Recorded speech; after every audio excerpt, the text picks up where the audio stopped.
예, 오늘 오후에 하나님 말씀 다니엘 이제 10장을 보도록 하겠습니다.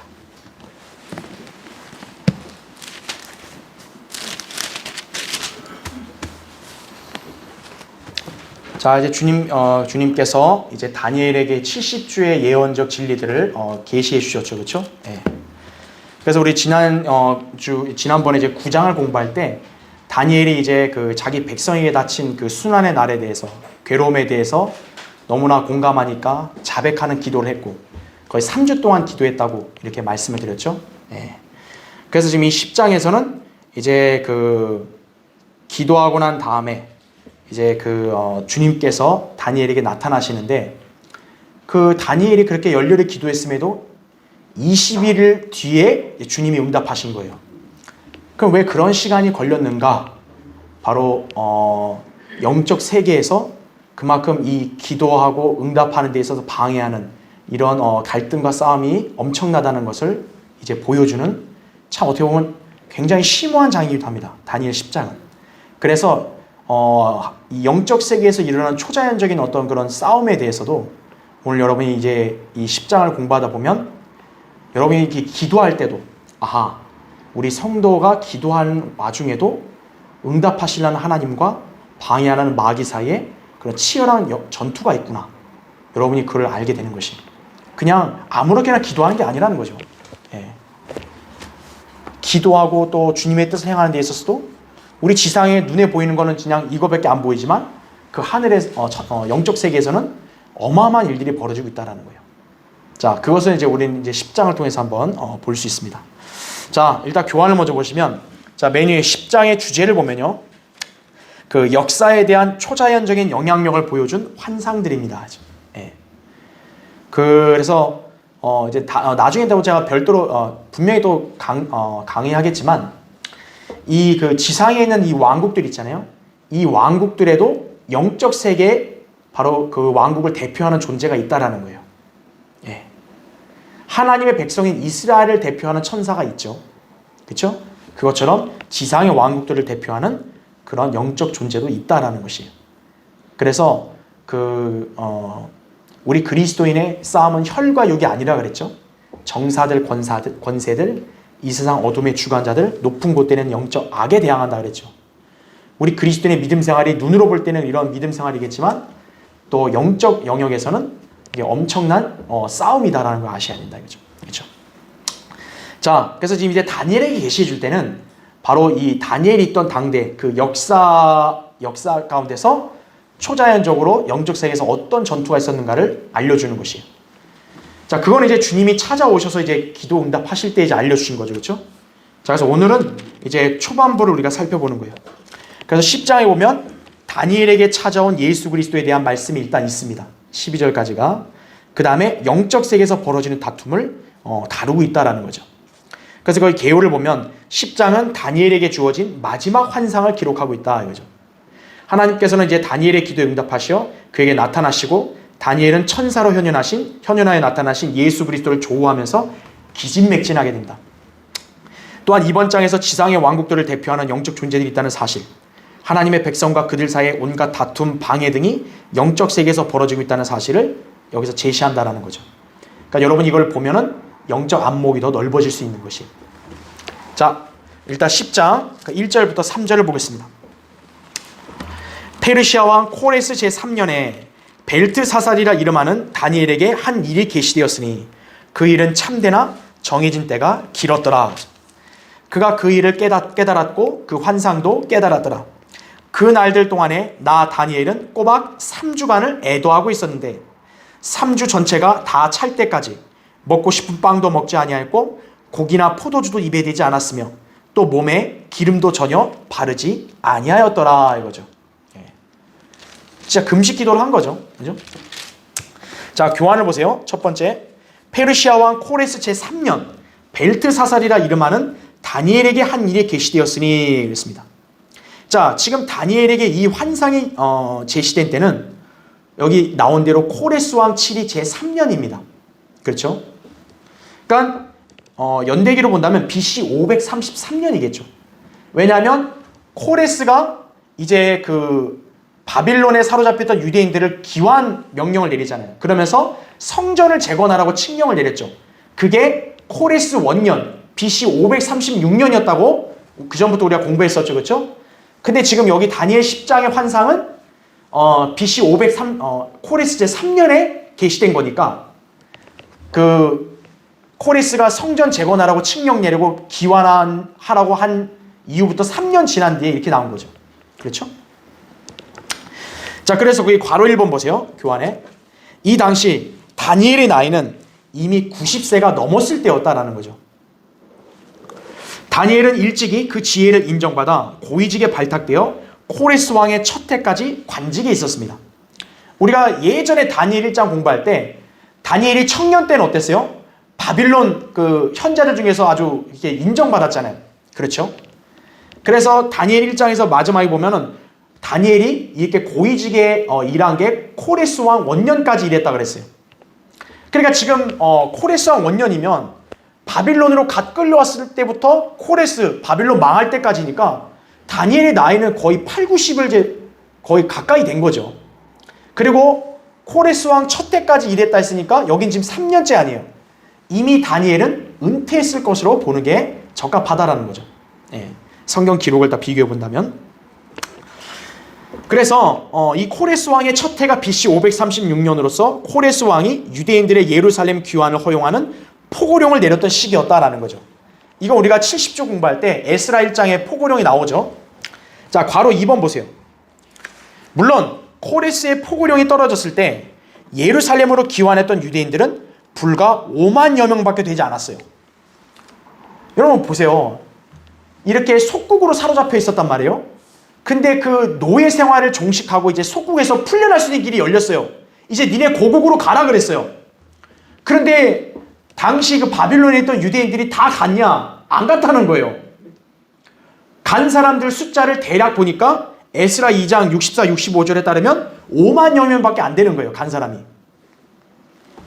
자, 이 당시 대다수 그런 제사장들과 백성의 지도자들은 이국 땅 바빌론에서 무려 70년 동안 정착하며 생활하다 보니 예루살렘으로 귀환하기보다는 바빌론에 잔류하는 것을 더 선호했을지도 모른다라는 거죠.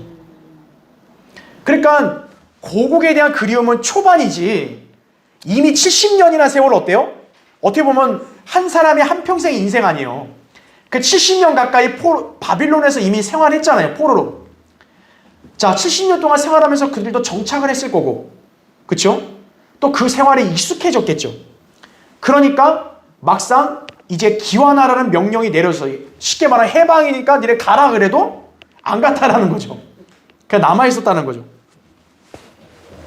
이때 그 수가 얼마나 많았는지는 에스더서를 읽어보면 능히 짐작할 수 있다는 거죠.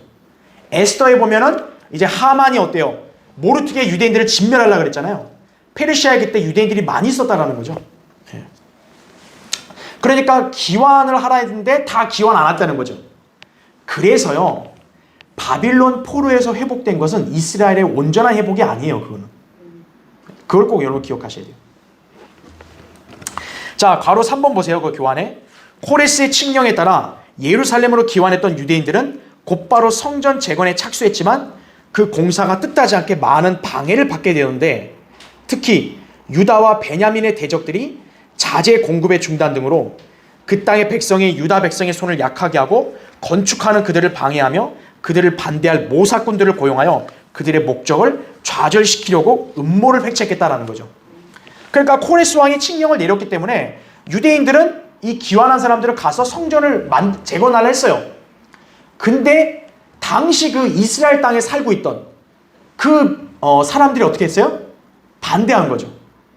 그러니까 처음부터 반대한 게 아니고 거기에 있던 사람들이 어떻게 했냐면은 이 기환한 사람들한테 야, 우리도 공사일에 같이 껴주라 이렇게 얘기한 거죠. 근데 귀환한 유대인들은 안 된다 그랬거든요. 너희들하고 섞일 수 없다. 그러니까 이들이 어떻게 한 거예요? 돌변해가지고 반대했다라는 거죠.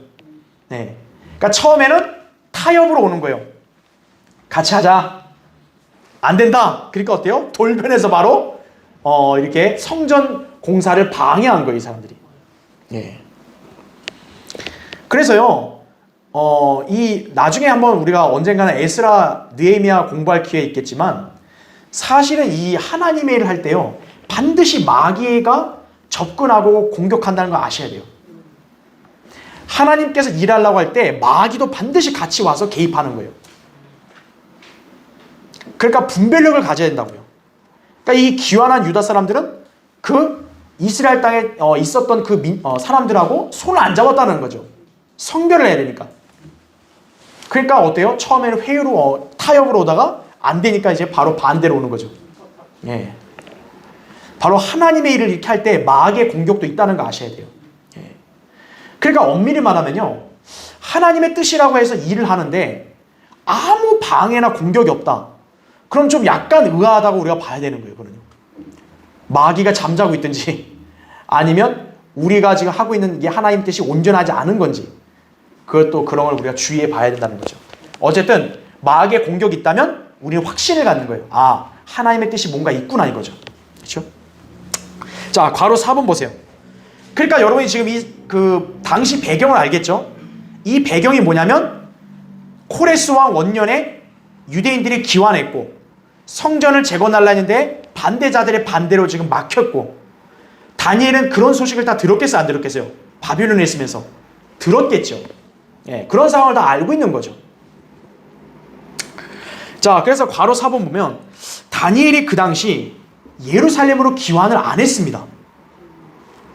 현실적인 면을 보면 다니엘은 이미 고령층에 속하니까 거동이 불편해서 굳이 예루살렘으로 안 돌아갔을 거다라고 볼 수도 있을 거예요. 왜냐하면 제가 아까 얘기한 대로 거의 8, 90이 됐는데 90세에 다시 그 먼 고국 땅을 다시 간다고 하면 얼마나 그 고단하겠어요. 자, 그런 것도 있지만 어쨌든 다니엘은 기완을 안 했다고요. 예루살렘으로요.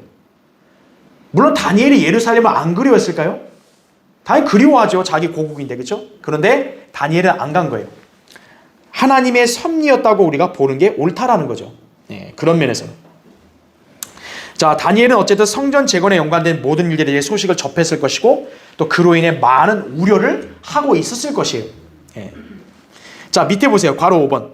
하나님께서는 예루살렘으로 돌아가지 않고 바빌론 땅에 그대로 남아있던 다니엘에게 이제 마지막 환상을 통하여 또 한 가지 계시를 보여주셨다라는 거죠. 다니엘이 이 환상을 본 것은 앞서 8장에서의 환상을 통해 이스라엘의 미래 운명을 알게 되자 고뇌 속에서 기절하여 며칠을 앓고 난 뒤인데다가 9장에서 긴 기도를 시작한 이래로 3주 동안이나 꼬박 기도에 매달려 있는 바람에 기력이 쇠할 대로 쇠하였을 때다라는 거죠.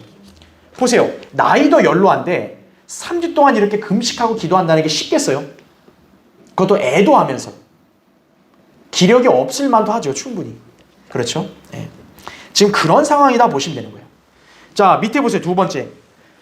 자, 그 1절 말씀에 다시 나옵니다. 그 일은 참되나 정해진 때가 길었더라 이거죠. 그러니까 다니엘에게 그 일이 계시됐는데 어때요? 그거는 거짓이 아니라 무슨 환각이나 환상이 아니라 사실이라는 거죠. 그 일은. 하지만 사실이지만 정해진 때가 어때요? 길다는 짧은 게 아니라는 거죠. 자, 밑에 괄호 1번 보세요. 다니엘이 환상 가운데서 본 모든 일들은 단순한 환각이 아니라 하나님의 참된 계시인 것을 다니엘은 잘 알고 있었다라는 거죠.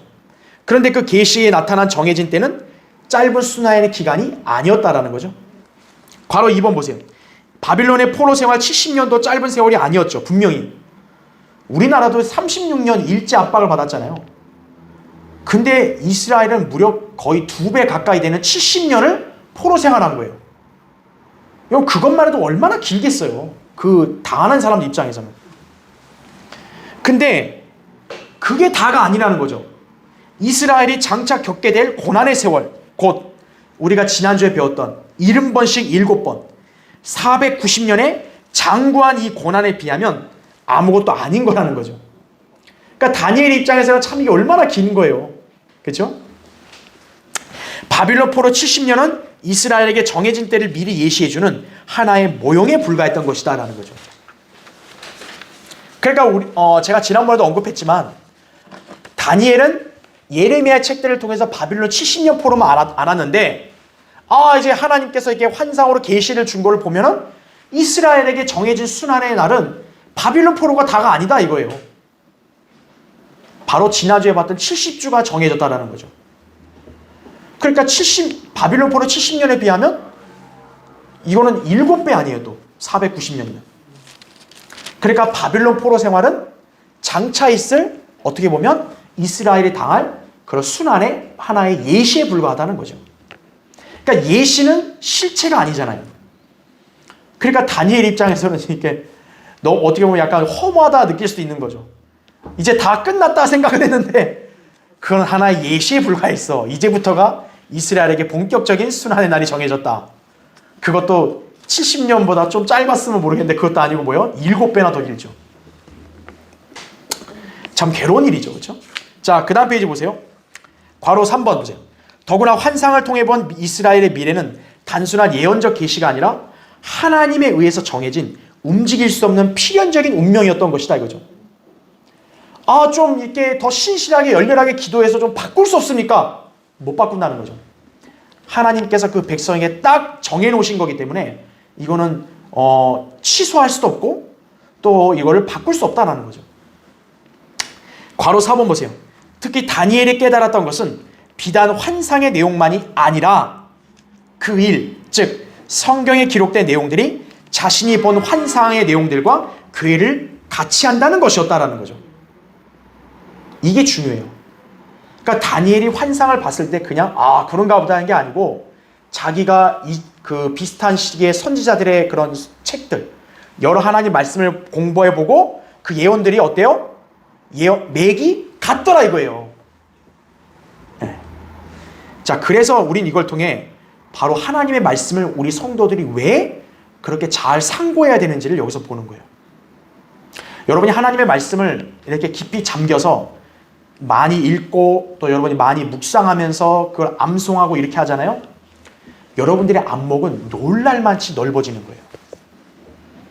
그러니까 여러분들은 다른 사람들이 볼 수 없고 알 수도 없는 것들을 때론 여러분이 이렇게 영적 안목으로 그걸 볼 수 있고 깨달을 수 있는 거예요. 성경을 많이 읽고 공부한 사람은 그렇게 지혜와 조명이 넘치는 거예요. 그래서 다니엘은 그런 환상을 보고 하나님 말씀도 여러 차례 찾아보고 그렇게 해서 교회가 같이 한다는 것까지 딱 보니까 일이 참되다라는 말을 확신 있게 하는 거죠.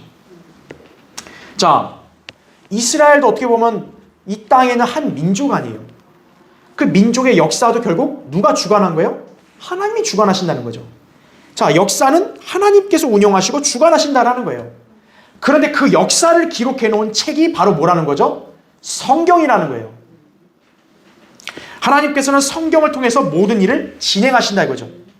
하나님은 자신의 말씀을 배제하고 독자적으로 일하신 적이 없어요.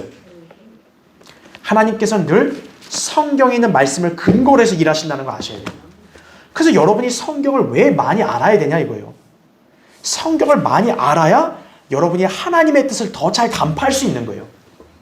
그리고 하나님이 어떻게 앞으로 이걸 인도하시고 또 앞으로 어떻게 주관하실지를 여러분이 때로는 쉽게 예측할 수도 있는 거예요. 그러면 더 그 사람은 확신과 믿음이 더 클 수밖에 없는 거죠. 반면에 그런 성경을 잘 모르는 사람은 하나님의 그런 역사하심에 대한 확신이 떨어질 수밖에 없어요. 왜냐하면 하나님을 잘 알 수가 없으니까 성경을 모르면. 그러니까 그런 사람은 그냥 막연하다고요. 막연해. 하나님은 사랑이시고 하나님은 위대하셔. 맞아. 그런데 왜 그러냐고 설명해보라 하면 설명을 못하는 거예요. 왜냐하면 그냥 막연하게만 아니까.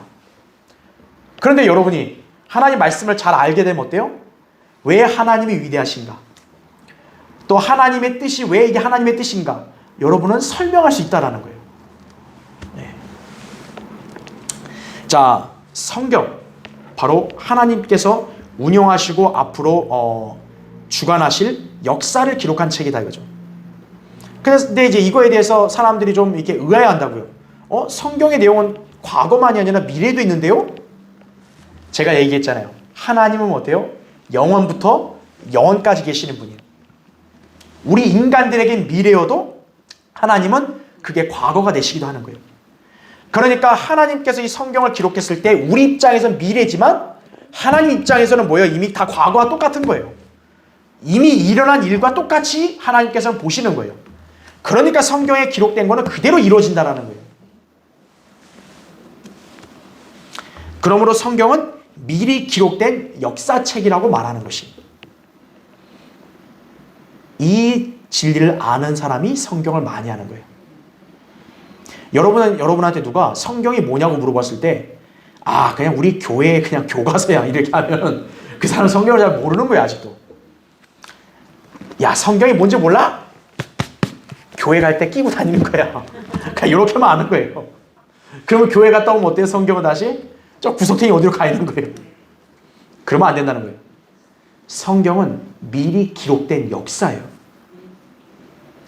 그러니까 무서운 거예요, 성경은. 우리 인간의 생각으로 이 성경에 기록된 거 말고 좀 다른 방향으로 갔으면 좋겠는데요. 근데 그게 된다는 거, 안 된다는 거예요? 안 된다는 거예요. 성경에 기록된 대로 간다는 거예요. 유해는 어떻게 되는 거예요, 앞으로요? 예수 그리스도 재림 때 진멸당하는 거예요. 우리 세계연합, 우리 유해를 이렇게 대하시는 게 어디 있습니까?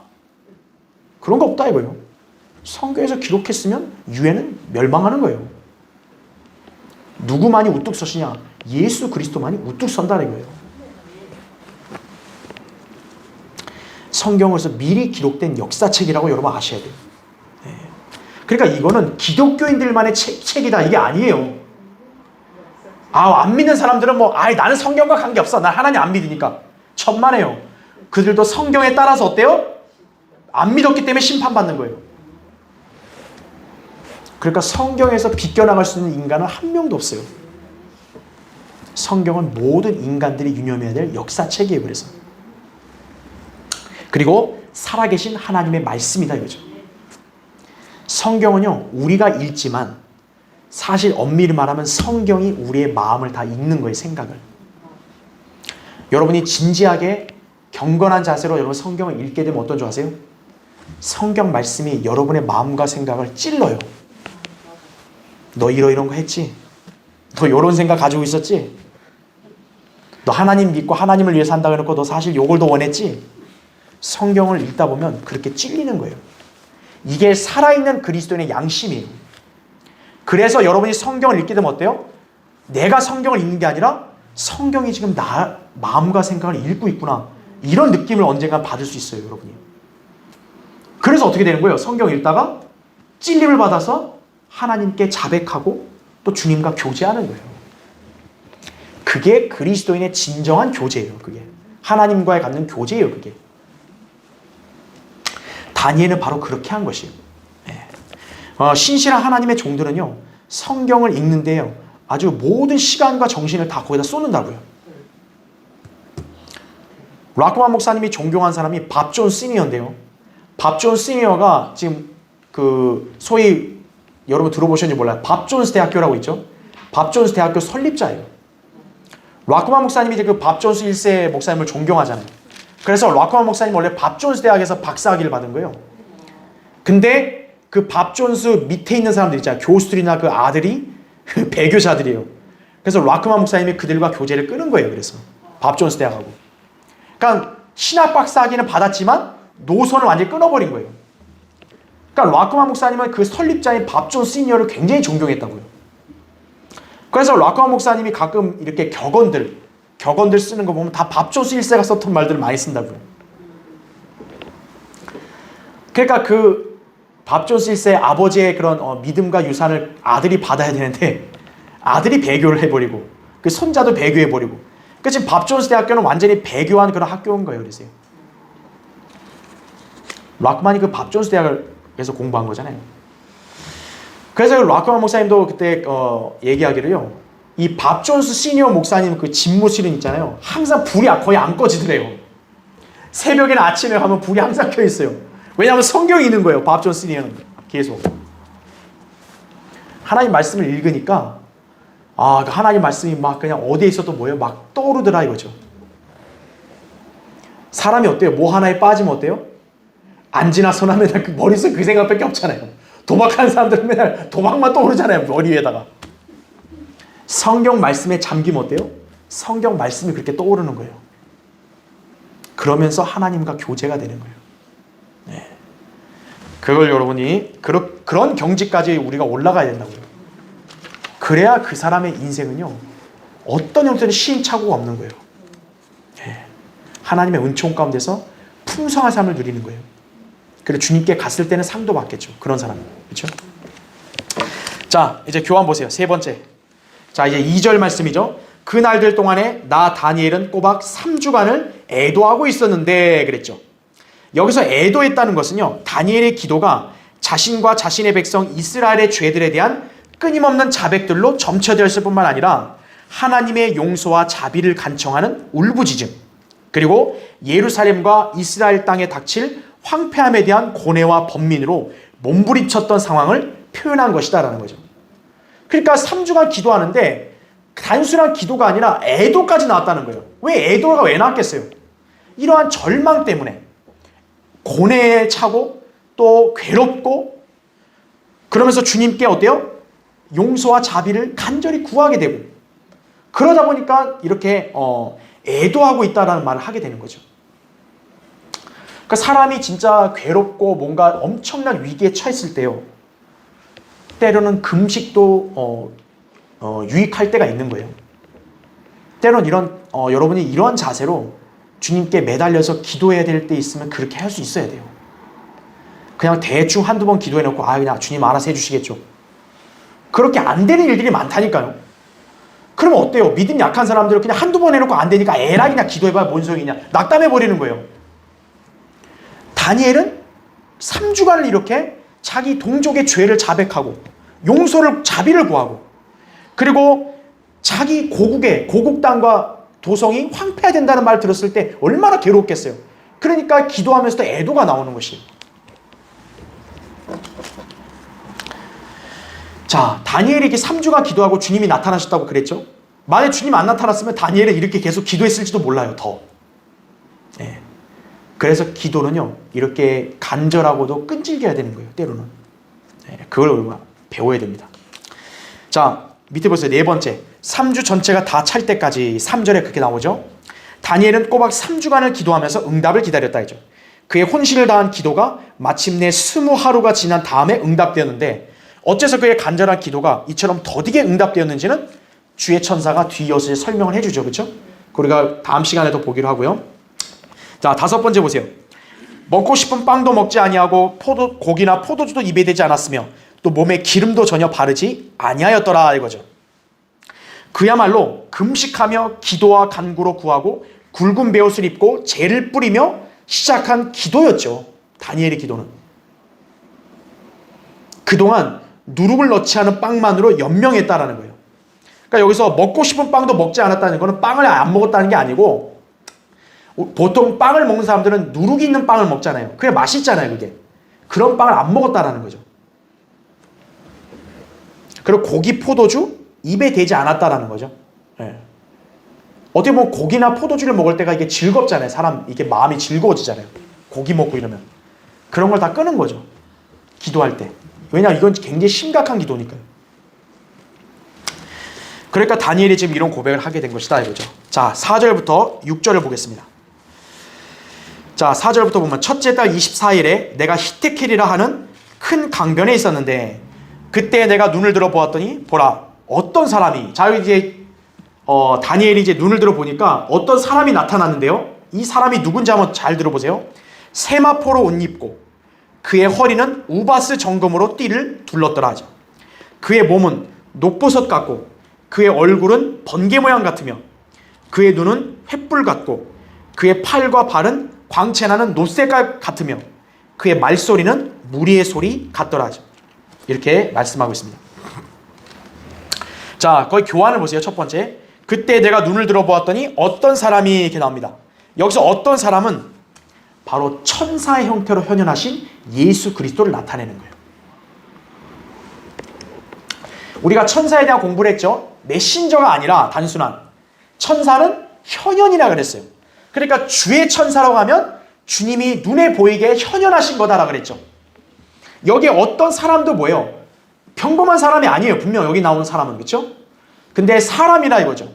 바로 현현하신 예수 그리스도의 모습을 보여주는 것이. 자, 예수 그리스도를 조우했던 사도 요한이 요한계시록에 묘사해 놓은 구절들을 보면 본문에서 다니엘이 본 그 사람은 그리스도였음이 틀림없다라는 거죠. 자, 우리 방금 읽었잖아요. 세마포 옷 입었고 허리에 우바스 정금으로 띠를 둘렀고 몸은 녹버섯, 그다음 눈은 횃불 같고 팔과 발은 광채나는 노색깔 같고 말소리는 무리소리 같다 그랬죠. 자, 이 사람에 대한 묘사가 또 요한계시록에서도 거의 비슷하게 나옵니다. 여러분 볼까요? 요한계시록, 자 보세요. 계시록 1장.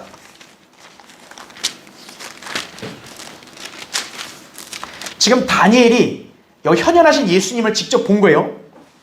자, 사도 요한도 어땠냐? 바로 예수 그리스도를 직접 본 거예요. 거기 1장 13절 보세요.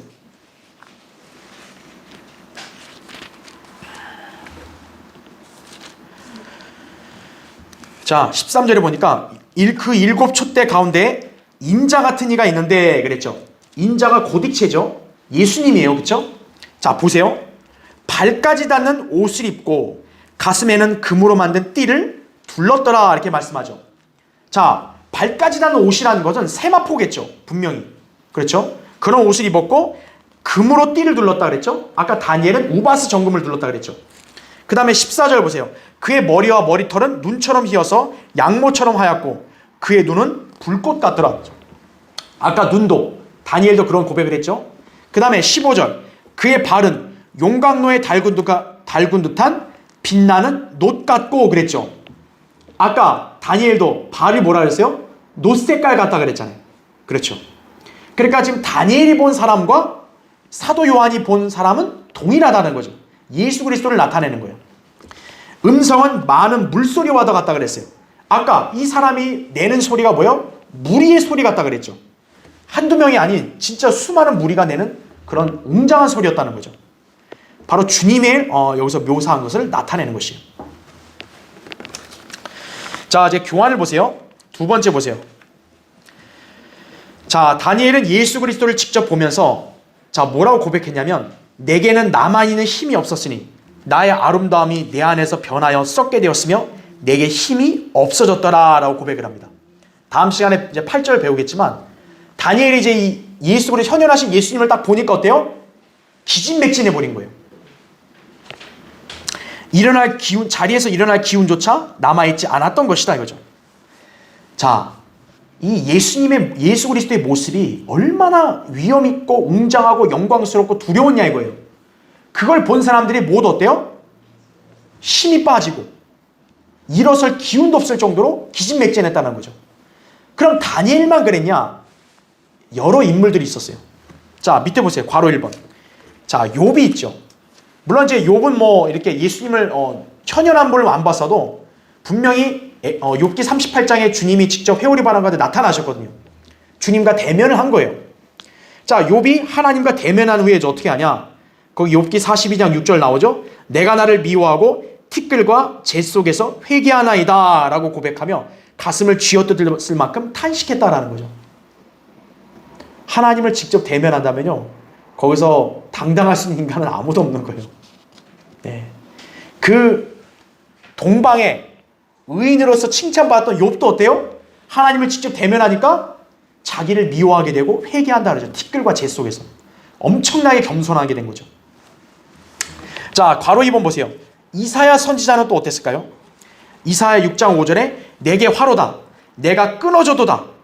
이는 내가 불결한 입술을 가진 사람이며 내가 불결한 입술을 가진 백성 가운데 거하면서 내 눈으로 왕 곧 만군의 주를 베었음이라 라고 이렇게 탄식하면서 넋이 빠져버려요. 그러니까 자기가 만군의 주인 하나님을 봤기 때문에 어때요? 나는 이제 끊어졌다. 나는 이제 끝이다. 이렇게 지금 자기를 탄식하는 거예요. 괄호 3번. 자, 사도 바울 어떨까요? 사도 바울. 바울도 다마스커스로 아주 예수 믿는 사람 잡으러 다니겠다 막 그렇게 분에 차서 갔잖아요. 근데 그 길에 뜻하지 않게 주님을 만났죠. 주님을 만나자 바울 어땠어요? 그 자리에 엎드려지고 맙니다. 그는 한동안 기운을 차리지 못했죠. 그렇죠? 그래서 이제 주님이 아나니아를 보내서 아나니아에게 침례를 받게 하고, 그렇죠? 그래서 이제 눈이 띄어지고, 그리고 음식을 먹고 나서 며칠 뒤 어때요? 그나마 그때서야 기운을 차렸다라고 사도행전 9장 3절부터 19절에 이렇게 나옵니다. 그렇죠? 바울도 어쨌든 주님을 직접 조우한 거죠. 완전히 꼬꾸라져 버렸죠. 자, 괄호 4번. 주님을 영 안에서 만나 뵈었던 사도 요한은 어떨까? 요한? 아까 우리 계시록 1장 읽었잖아요. 요한이 그 주님의 모습을 딱 보고 나서 어떻게 됐냐? 거기 보세요. 17절. 내가 그를 보자 죽은 것처럼 그의 발 앞에 엎드려지니라고 말하죠. 이게 인간의 눈으로 도저히 감당할 수 없는 엄청난 모습인 거예요. 주님의 그 실제 모습은. 여러분, 요한이 어떤 인물이었어요? 예수님이 공생애 때 예수님의 품에 기댔던 제자예요. 지난주에 제가 한번 오전 때 강의했었잖아요. 그 제자들한테 너희 중에 하나가 나를 배반한다 했더니 제자들이 납니까? 그랬는데 요한만큼은 어때요? 예수님 품에 기대가지고 자기를 포함 안 시키고 누굽니까? 그랬죠. 요한은 예수께서 사랑하시던 제자라고 부르잖아요. 그러니까 주님과 얼마나 친근했겠어요, 요한이요. 그런 요한도 어때요? 영 안에서 주님을 실제 좋아하니까 죽은 사람처럼 자기가 엎드려졌다 그러잖아요. 자, 어쨌든 이런 인물들이 바로 주님을 좋아하면서 다니엘과 똑같이 어때요? 기진맥진한 거예요. 왜냐? 그 광경이 너무나 무섭고 너무나 위험이 있으니까요. 자, 그런데 이건 이제 그 실제적인 어떤 말씀인 거고, 예언적으로 본다면요. 자, 지금 이 사람들은 어때요? 주님이 직접 그 사람들한테 개인적으로 나타나신 거죠. 그래서 괄호 5번 보세요.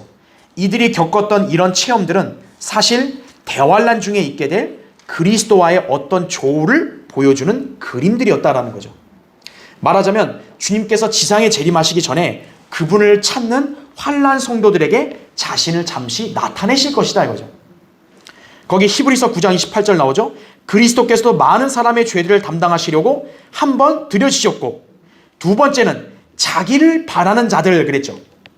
자기를 바라는 자들이 누구예요? 바로 환난 때 그 구원을 끝까지 지키는 성도들이죠.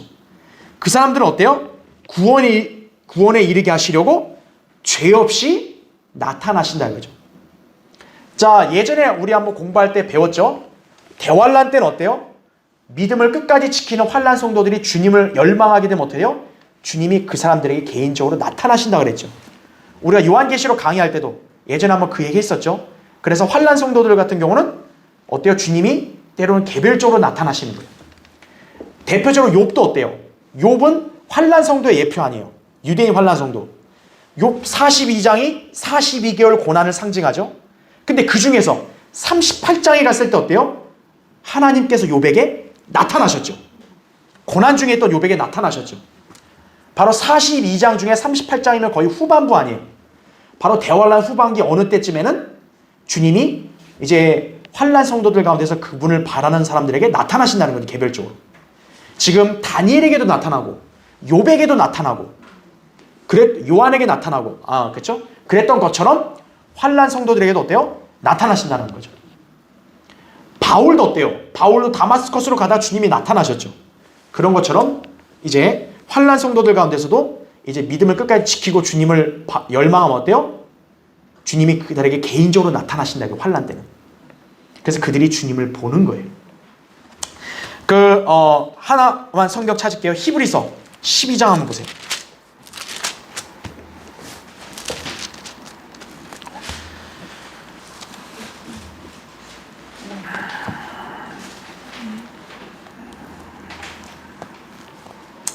자, 히브리서 12장 거기 14절 보시면요.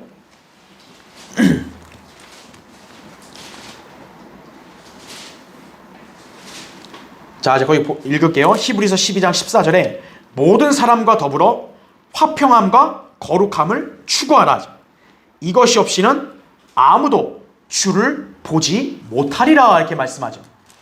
이거는 지금 우리 신약 그리스도인들에 해당되는 게 아니에요. 그렇죠? 왜냐하면 우리는 화평함을 추구하지 않았어도 예수 그리스도를 믿었으면 우린 주님을 본다고 해요. 직접 나중에. 그러니까 지금 이 구절은 교회 시대 그리스도인이 아니라 환난 성도들에게 해당되는 말씀인 거예요. 즉 대환란 때는 어때요? 화평함과 거룩함을 추구해야 된다 이거죠. 그러면 어때요? 그 사람은 주님이 그에게 개별적으로 나타나신다는 거예요. 환난 중에. 그래서 주님을 본다는 거죠. 아까 우리 다니엘이나 욥처럼 어때요?